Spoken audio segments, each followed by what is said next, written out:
On va travailler sur Brésil 1. On va recadrer Brésil 1, mais au préalable, on va transformer cet arrière-plan en calque d'après l'arrière-plan.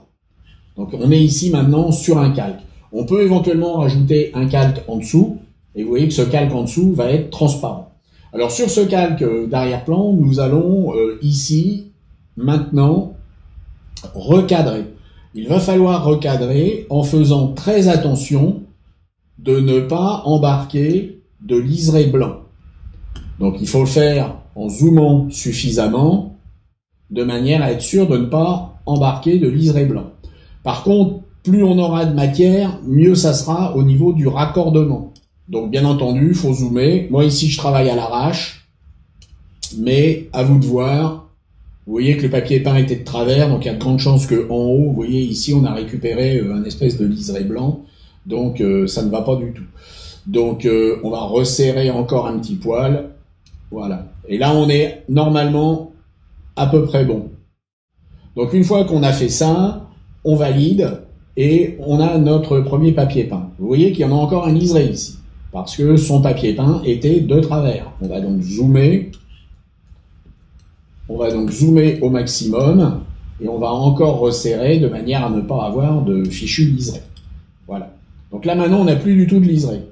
Ce que l'on va faire maintenant, c'est demander dans le menu image et dans le menu taille de la zone de l'image, demander à ce que notre image soit placée ici à gauche et que à droite on ait la même valeur, c'est-à-dire à peu près 100% d'espace. On va saisir 100%. En relatif, attention, hein, on fait OK, et vous voyez que maintenant ici on a une zone en plus. Et ben on est prêt maintenant à amener la deuxième image sur la première. Donc on va se placer sur la deuxième image avec l'outil de déplacement, on clique, on tire vers cette image, on appuie sur majuscule pour être sûr d'être au milieu, et notre image va être au milieu. On va pouvoir ensuite la déplacer et la raccorder. Pour la raccorder correctement, ce que je vous suggère, c'est de vous positionner là où le raccord sera le plus visible, et puis de réduire l'opacité pour voir ce que vous faites. En réduisant l'opacité de ces deux éléments, vous voyez comment vous allez pouvoir raccorder. Alors on peut faire jouer cette opacité à tout moment.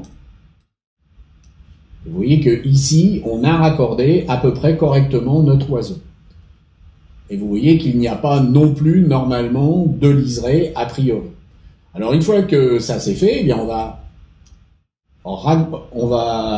remonter l'opacité à 100%, et bien entendu il y a la zone de raccord.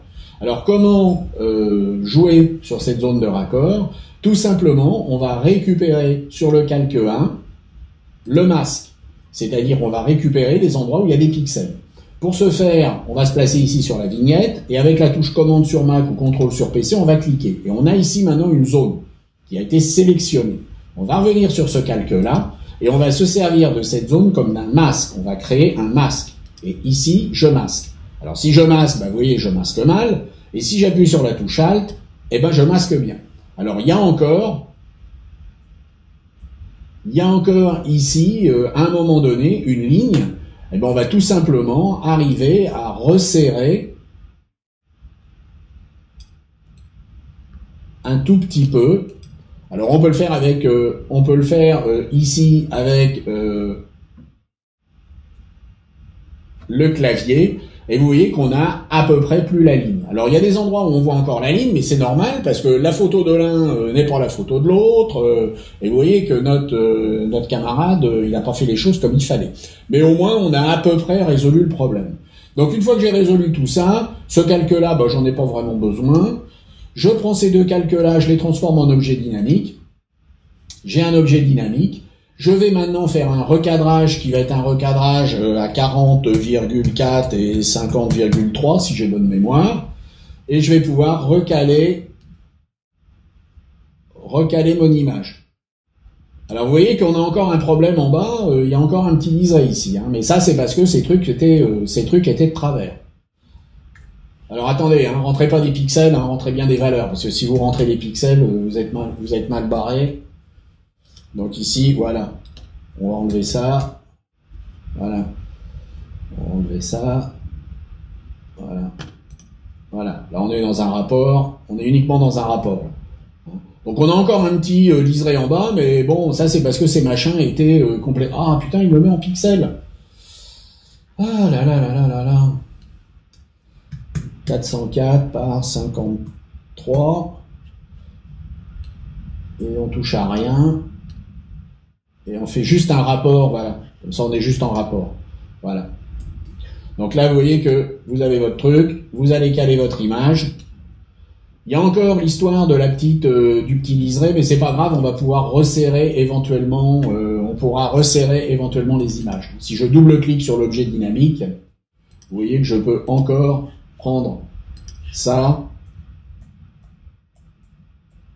et le resserrer. Peut-être passer l'autre en dessous. Si vous avez un problème, vous passez l'autre en dessous, et puis voilà, comme ça c'est encore mieux. Donc ici on a nos trucs. Alors l'avantage d'un objet dynamique, c'est que vous le refermez, et puis vos trucs sont enregistrés, et là vous avez votre image. Donc maintenant qu'on a notre image, et on va faire notre rectangle, notre triangle, hein, comme on avait dit. Donc l'idée c'est de tracer ici au milieu. Donc notre image, faut voir combien elle fait. Donc on va demander la taille. On a une image qui fait 2398 pixels. Donc 2398, vous divisez par 2. Hein. 2398 divisé par 2. On est à 1199.